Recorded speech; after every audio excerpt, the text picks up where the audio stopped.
დიდი მადლობა ქალბატონო ნინო პირველ რიგში, რა თქმა უნდა ეს ძალიან მნიშვნელოვანი ასეთი დისკუსიები. ეხლა მე არც 5 წუთს წაგართმევთ ნამდვილად, იმიტომ რომ ვერ დავამატებ ბევრს იმას, რაც ითქვა. აქ იურიდიული კუთხითაც იყო განხილული, პროფესიული კუთხითაც, სხვადასხვა ჭრილში. უბრალოდ იმის თქმა მინდა, რომ ჯიპა ისევე როგორც სხვა აქ წარმოდგენილი კერძო უნივერსიტეტები შეიძლება ამ წუთას არ ეხება და ვერ საუბრობთ კონკრეტულად რაში იქნება ეს ცვლილებები, რაც აუცილებლად დადგება, მაგრამ ჩვენ ვართ ერთი საგანმანათლებლო სხეულის ნაწილი. ყველა ნიშნულობა არა აქვს პირველ ადგილას ვინ იქნება, მეორე ადგილას ვინ იქნება, ხვალ ვინ იქნება, ზეგ ვინ იქნება. თითოეული ეს ცვლილება საბოლოო ჯამში ასახვას პოვებს ჩვენს უკვე დღევანდელ მომავალზე, არა ხვალინდელზე. ეს უკვე 3 წელზეა ლაპარაკი და როცა ვსაუბრობთ აქ მე წარმოვიდგინე ის რამდენიმე 10,000 ახალგაზრდა ქუჩაში მდგომი ან ჯარში გაშვებული, რომლის შენახვის რესურსი სახელმწიფოს არ აქვს და არც დათვლილია.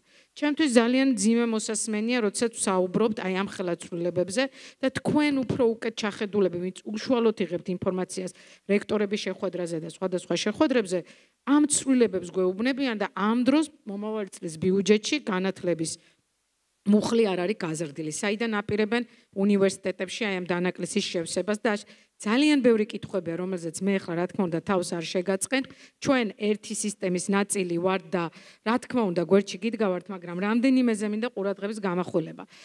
ჩვენ ახლა არ ვიცი შეიძლება ისეთი თემა არის ეს ევროინტეგრაცია უკვე რომ მაინც უნდა ვისაუბროთ.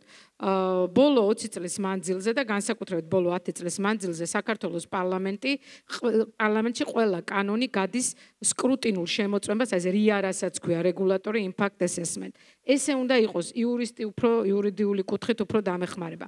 ყველა კანონი, კანონქვემდებარე აქტი უნდა მოდიოდეს შესაბამისობაში ევროკავშირის კანონმდებლობასთან. საინტერესოა, ხა მე პასუხი შეიძლება ვიცოდე და ეს რიტორიკული კითხვა იყოს, მაგრამ საინტერესოა მაინც ამ კითხვის დასმა, გაიარა თუ არა და გადის თუ არა პარალელურად ეს პროცესი RIA-ს პროცესს. იმიტომ რომ ესე მარტივად გასაკეთებელი პროცესი ნამდვილად არ უნდა იყოს. კიდევ ასევე მაინტერესებს, ასევე მარტო ვიტყვი ინტერდისციპლინარულ სწავლებაზე, იმიტომ რომ ჩვენ ყველანი ახლა აქ ვინც ხედავთ, ან ამ ინსტიტუტში დადიან, ვინც სტუდენტია დღეს, ხო, წარმოუდგენელი ადამიანმა ერთი კონკრეტული სპეციალობით, ერთი კონკრეტული განხრით გახდე დაასრულო და გახდე დღეს კვალიფიციური პროფესიონალი ბაზარზე კონკურენტუნარიანი, როცა ყველა დამსაქმებელი შენგან ითხოვს მულტიუნარებს. საიდან უნდა აიღოს სტუდენტმა ეს მულტიუნარები, ჩვენ თუ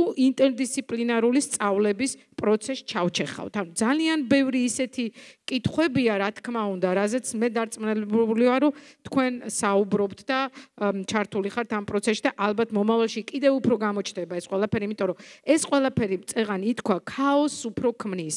იმიტომ რომ აი მე მაგალითად ჩვენ როცა ვსაუბრობთ ჯიპაში ინსტიტუტში, არ ვიცით როგორ შეიძლება ეს შეგვეხოს, რო შეგვეხება ვიცით, მაგრამ აი როგორ შეგვეხება, როდი შეგვეხება, საუბარია უკვე თებერვლიდან, რა პროცესის წინ დავდგებით, აბიტურიენტმა რა გააკეთონ, ქაოსი უფრო იქნება დღეს ვიდრე რაღაცა კონკრეტული მიმართულებები. ასევე ითქვა თუ რა უნდა გავაკეთოთ. მე ერთადერთ გამოსავალს რა თქმა უნდა ახლა საუნივერსიტეტო სექტორის წარმომადგენლები ვართ ხედავ დისკუსიაში, მაგრამ არა იმ დისკუსიაში, რომელსაც ჩვენ ახლა ვაწარმოებთ. იმიტომ რომ ჩვენ თითქმის ყველა თანამოაზრეები ვართ ამ საქმეში.